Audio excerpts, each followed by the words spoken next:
This is a story about a world obsessed with stuff. It's a story about a system in crisis. We're trashing the planet, we're trashing each other, and we're not even having fun. The good thing is that when we start to understand the system, we start to see lots of places to step in and turn these problems into solutions.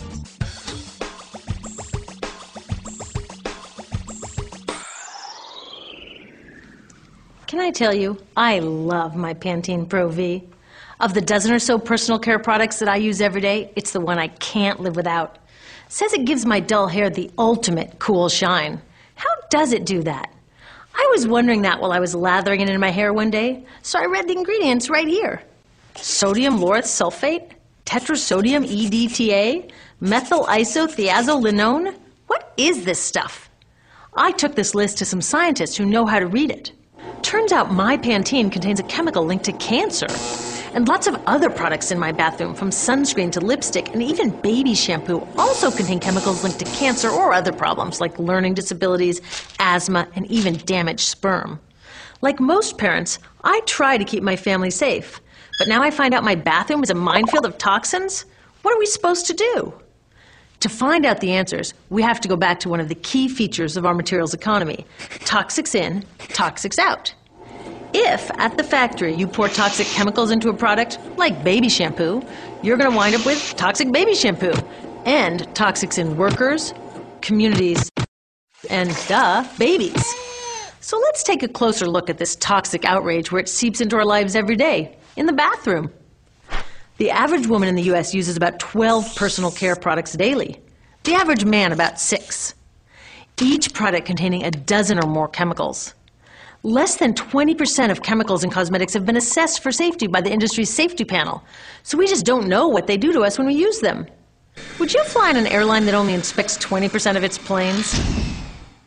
Of course, not all of these chemicals are dangerous, but we know that many are. Some are carcinogens. That means that they can cause cancer. Others are neurotoxins and reproductive toxins, proven to mess up brain development and reproduction in animals. Wait a minute, we're animals too. It's like a giant experiment. We're using all these mystery chemicals and just waiting to see what happens. One thing we do know is that they're getting inside us. I had my body's toxicity levels tested, and I'm loaded with things like mercury, flame retardants, triclosan, and lead. We all are. Even babies are being born pre-polluted. Now, I know we can't live in a lead-free world, but do we have to put lead in our lipstick? I don't know. Maybe it's my fault. Maybe I just bought the wrong thing. At the store, the choices seem endless. I can get lipstick in 49 shades, or shampoo for hair that's too dry, oily, fine, limp, or frizzy. But what about the choices that really matter? Like the choice to buy products that are safe? It turns out the important decisions don't happen when I choose to take a product off the shelf. They happen when companies and governments decide what products should go on the shelves. So who are these companies? This is Procter & Gamble. They're the ones offering me Herbal Essences, the #2 shampoo in the country.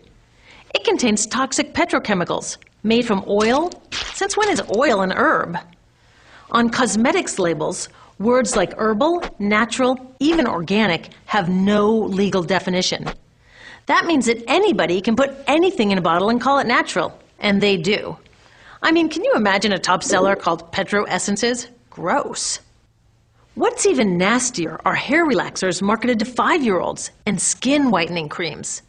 These are super toxic, both in their ingredients and in the message they send about what beauty is. Oh, here's Estee Lauder offering me a chance to help find a cure for breast cancer. That's nice. But wait, they're also using chemicals linked to cancer. Don't you think the best way for Estee Lauder to fight cancer is to stop using those chemicals in the first place? So really, I get to choose between meaningless claims on a bottle. But these guys get the real choice about what goes into those bottles. And that happens back here, at the factories where they're formulated. Why do the makers of these products use all these toxics? Are they trying to poison us?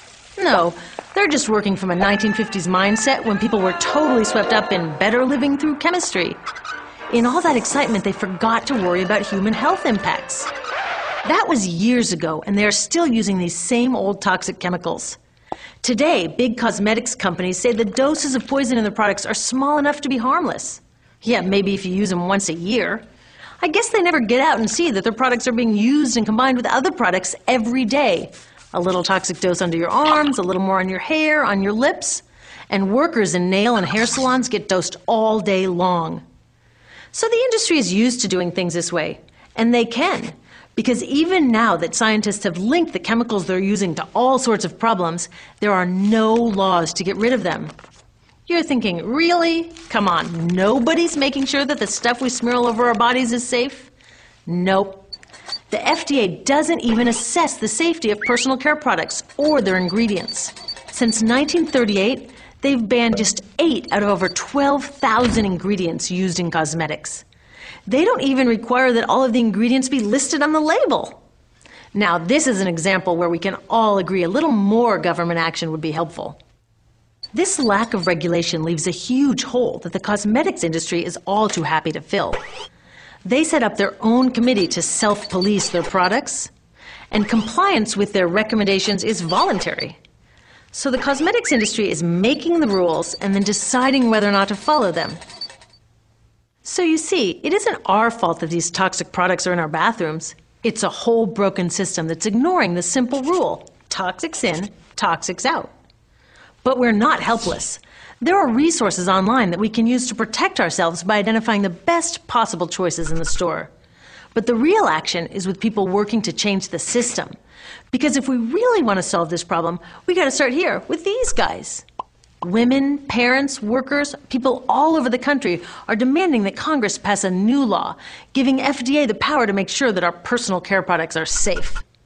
We need common sense laws based on the precautionary principle.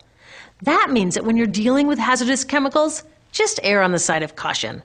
Let's not debate how much lead should be allowed in lipstick. Just get the toxic chemicals out of our products. Smarter laws would force companies to get past that old 50s mindset and figure out how to get us all clean and shiny without toxic chemicals. Can they? Totally.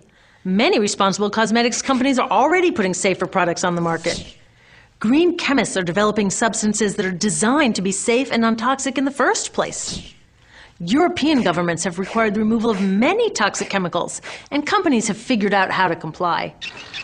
When cosmetics are reformulated to be safe and labeled honestly, then we can feel comfortable with the choices available at the store. We can choose bouncy hair or full hair, shiny lipstick or matte. We can even choose to feel beautiful without using 20 products. But we'll know that whatever we choose, the most important choice, the choice to be safe and healthy, has already been made.